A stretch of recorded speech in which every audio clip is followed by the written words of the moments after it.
I'd like to call to order the Mobile County Commission Conference meeting in preparation for our January 25th meeting. Do we have any speakers? Good morning, Commissioners. No one has signed up to speak. Okay. Mr. Hodge.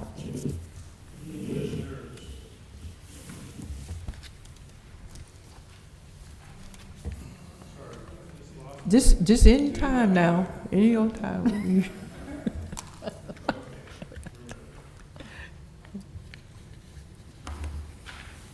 Number 1, consider approving minutes of the regular meeting. Number 2, consider approving the list of claims.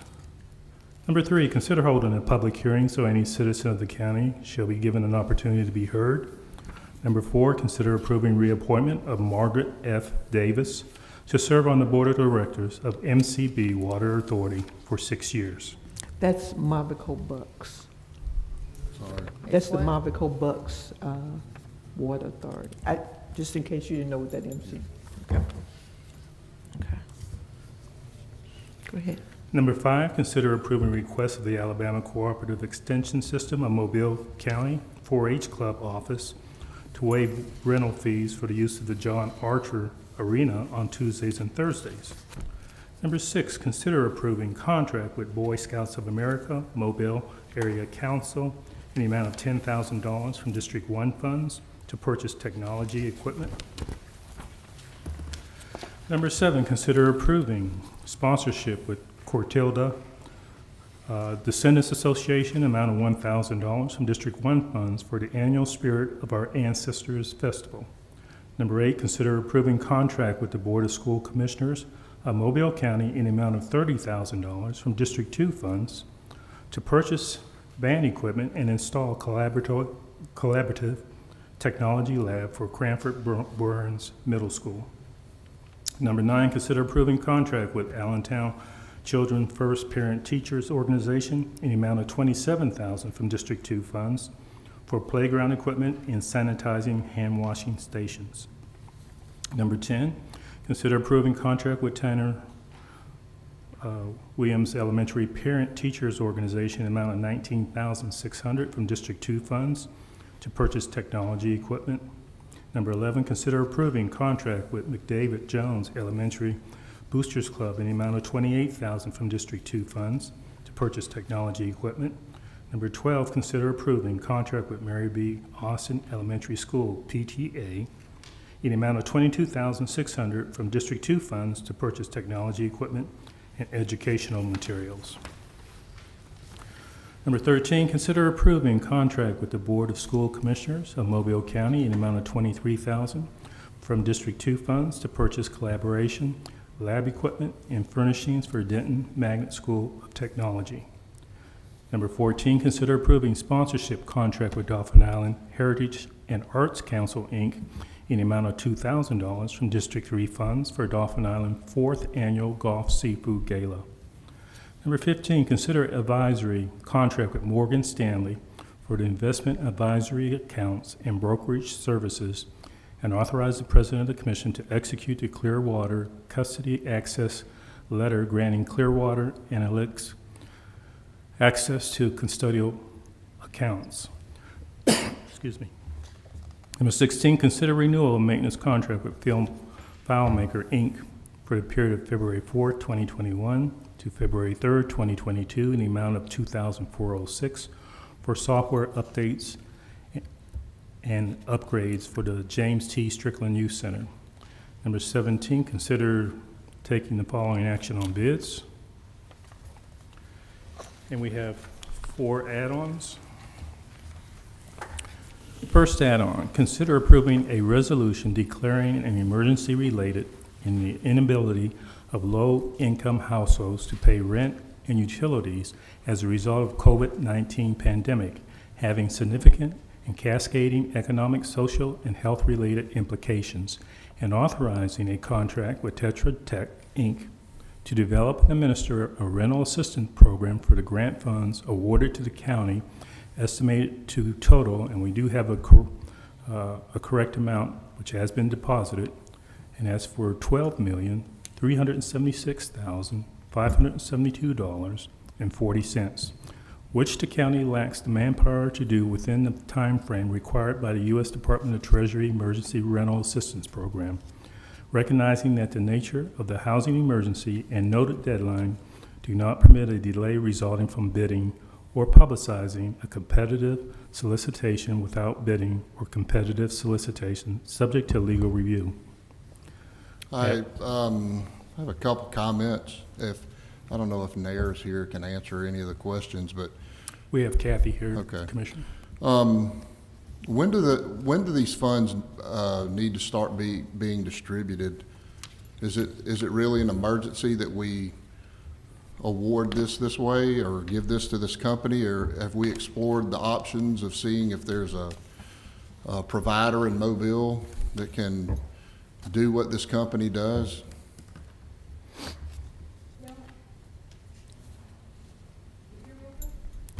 Go ahead. Okay. When the funds were approved by the Congress on December the 27th, actually the bill was enacted on December 27th, there was a requirement that U.S. Treasury deposit those funds into the local jurisdictions within 30 days, which would be next Wednesday. We received our deposit today. There is not a specific turnaround time in terms of getting the monies out within a specific time frame, other than there is a rule that you have to have funds spent, 65% of the funds spent by September the 30th. If those aren't obligated, there's potential that Treasury would reallocate those to other jurisdictions. And then all the funds have to be basically expended by 12/31. In terms of identifying another organization, we feel that we would be hard pressed to do that. There's lots of reasons for that, but within our usual HUD public service model, we work with local nonprofits to deliver much needed services to low and moderate income persons through a subrecipient agreement. That seems to work well, but the newness of this program means that neither the county grants department nor our local nonprofits are prepared to roll this out quickly in order to start providing utility and rental assistance as promptly as it's needed. We had listened to a couple of NACO webinars on this, and they had encouraged us to do a needs assessment. And I'm looking for my paperwork. Did this yesterday and found that roughly 22,246 households, which equates to about 57,000 people, are at a moderate to high risk of rental housing insecurity. So we feel like there is a huge need for this. While the moratorium was, the eviction moratorium was extended yesterday by President Biden until the end of March, in and of itself, it doesn't alleviate the debt or the responsibility for paying the rent. So while landlords can't evict tenants right now, if they've gone through the proper procedures and provided the proper notices and so forth, it doesn't mean that the debt is going away. So at the end of the moratorium, all the money will be due, and if renters are not able to pay that, they're going to be faced with possible eviction and homelessness. So part of our reasoning behind identifying a private firm to do this was, one, this particular firm had experience under the CARES program.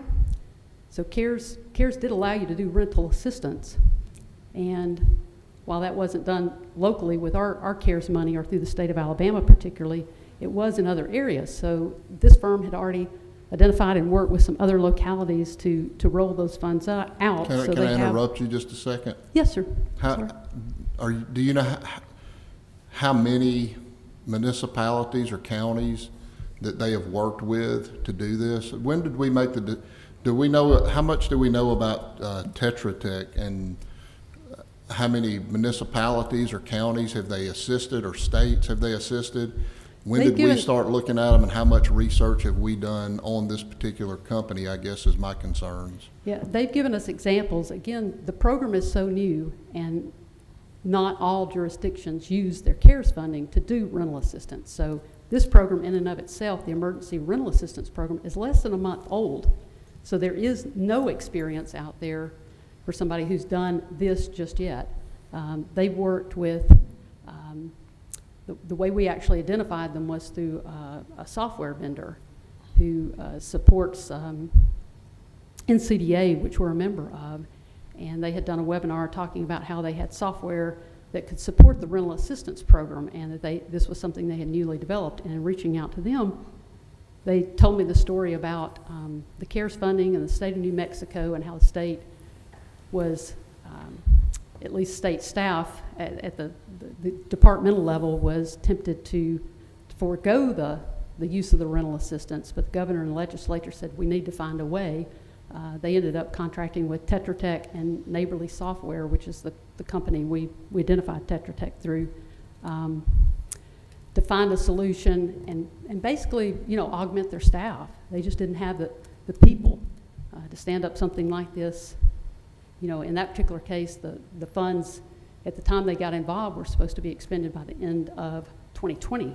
So they had worked with them, but in terms of experience specifically with the Emergency Rental Assistance Program, there just isn't. So they have no more, no less experience than anybody else. Well, other than they had gotten involved with providing rental assistance through the CARES program, which is fairly similar to this. And I got this late. I haven't looked at the contract. How much are we going to pay them to do this? Well, do we know that yet? The law actually restricts the amount that you can spend on administration to 10% of your allocation. So I haven't done the exact math on the amount that was 1.2 awarded. something million dollars? Yes, sir, roughly. $1.23 million.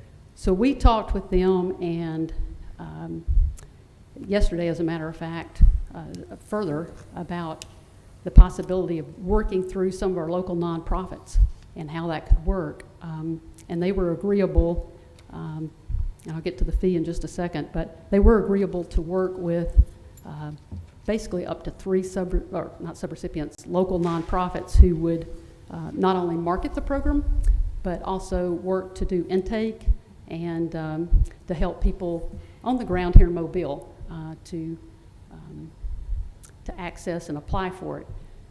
We had originally talked with them about doing the program for about 8.5%, but in light of the need to provide funding to these local nonprofits, we agreed just informally that if this was to be approved, that we felt like we could allow up to 9%, with the remaining 1% remaining with the county to cover our oversight of them. So. I agree that it needs to be done, but I just want to make sure that we're making the right decision with this Tetra Tech and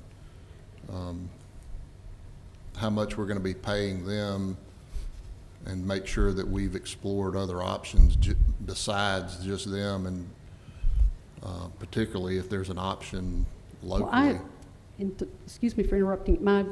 informal research on this, which has been primarily internet-based and sort of word-of-mouth talking with others. We actually talked to Escambia County, Florida, one of our neighbors, about their experience. They did use CARES money, and they used the Neighborly Software program, and had very good success with that. That would be used by Tetra Tech in this particular situation. But I found very few organizations that had any specialty in focusing on these type of programs. Again, just because it hasn't been done at a wholesale level like this in our lifetimes. Where the government was paying rent to. One thing that was expressed to me also when I spoke with Nair about it is Tetra Tech has they've already bought the software. That's what they're using. It's about $100,000 expenditure, and then there's the permit fees, which would add another $100,000 on top of that. So that's, if we had the manpower to try to do something like that in-house, which we don't, we would end up having to buy the software, become acclimated to it, and pay those permits.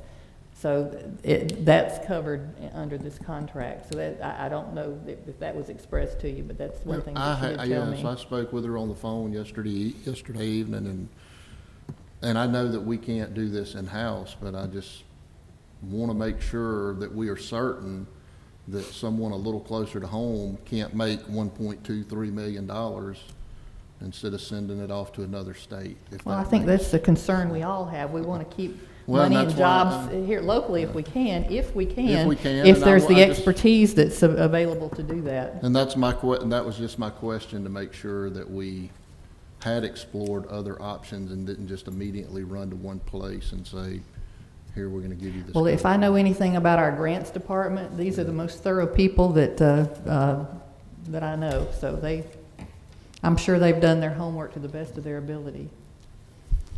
Thank you. Yes, sir. But I agree with you. That's a good question.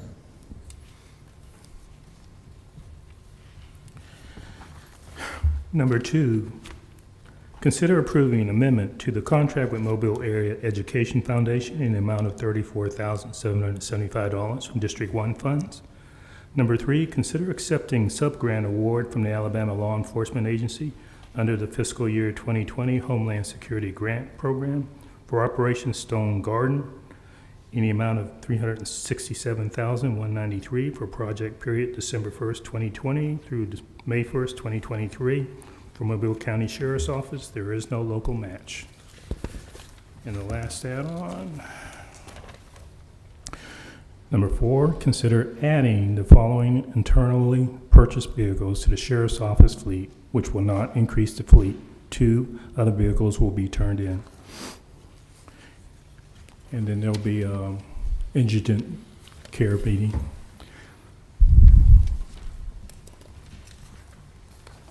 And that's it. I did have one more question of Kathy. How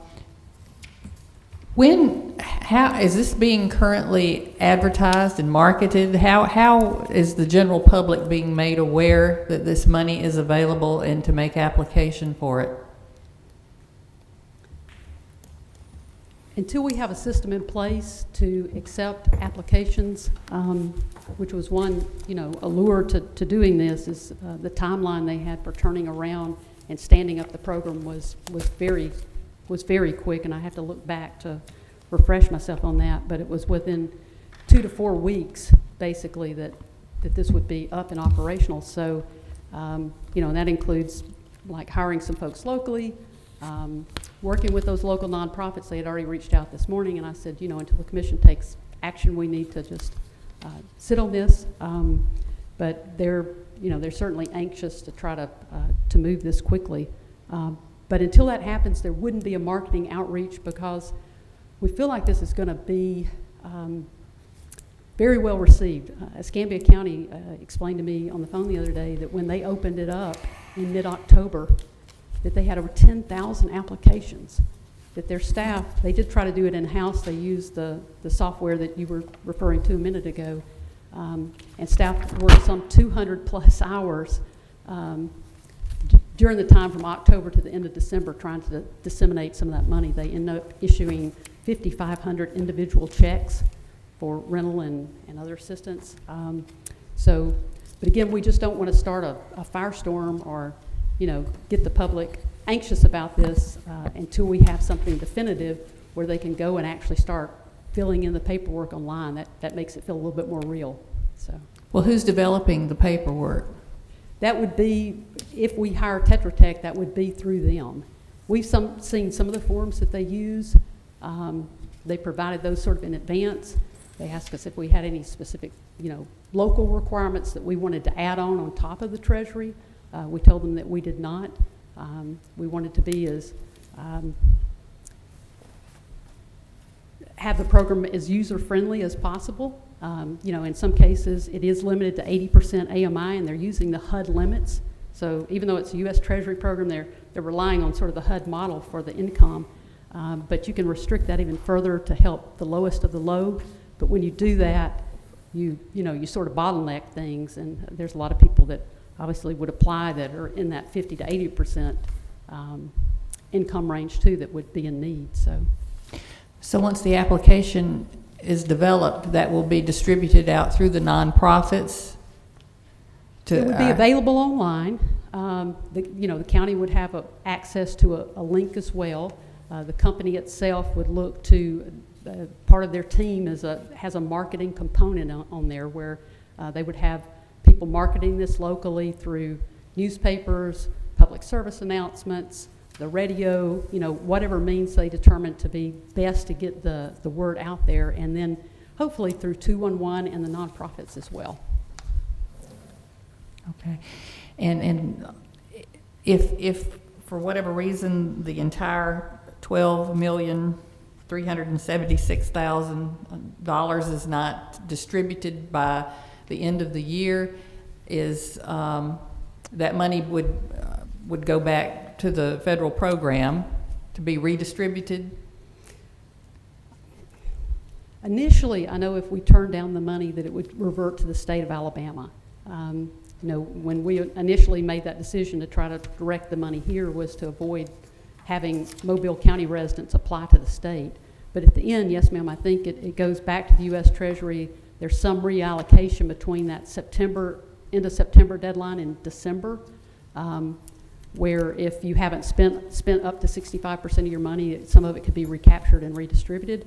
But at the end of that, unless there's an extension, which Tetra Tech seems to think will happen, at least for maybe an additional quarter, right there at the end. They were just advising us the way that things worked with the CARES program, that that the government had tended to grant some extensions, but that's an unknown at this point. So, Well, is the 9% that goes to Tetra Tech of the allocation, is that of what is distributed or what is received, what we've received, the 12 million? Because if we only were to distribute, say, 8, 9, 10 million of that, would we still have to pay them 9% of the total?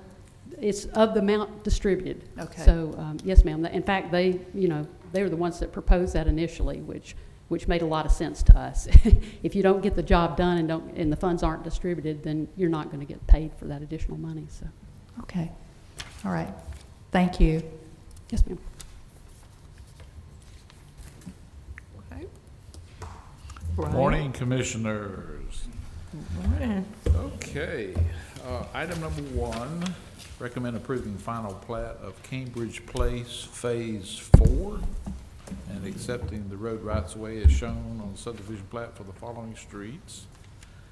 Item 2, recommend approving preliminary and final plat of Burgess Place. It's a 3-lot subdivision in Commission District 2. Item 3, recommend approving preliminary plat only of Creekside Estates Phase 2. That's off of Carroll Plantation Road in Commission District 3. Item 4, recommend authorizing to advertise and receive bids for one of our 2016 pay-as-you-go projects, South Craft Highway Bridge Replacement. Item 5, recommend accepting and approving the reappointments of Merlin Miller and Mark Wattier as county surveyors for a 3-year term. Item 6, recommend authorizing acquisition of property and acceptance of the right-of-way deeds as listed. And then item 7, recommend approving right-of-way and or easement agreements for track 9, track 10, track 13, track 14, track 16, and track 17, tracks 22 and track 28 on one of our 2018 pay-as-you-go projects. And currently, that is it. Okay.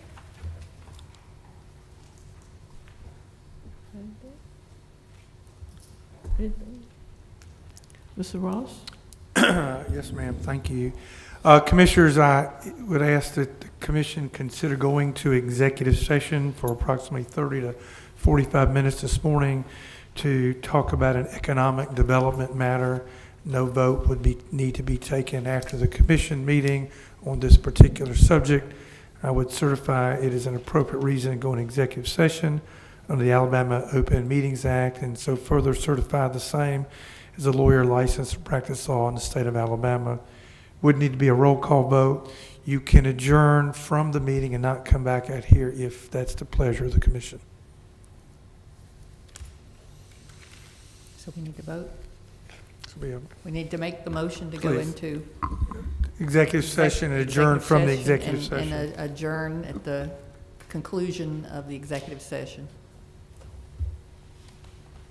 Roll call vote on that, Commissioner, so Mr. moved. I Administrator. moved. She's You moving. gonna second? A second. Okay. And then we each individually. Roll call vote would be, Glenn, you do a roll call vote on that to go in executive session to adjourn. There you go. Yes. Commissioner Connie Hudson, Yes. Commissioner Randolph Doolittle. Yes. Thank y'all.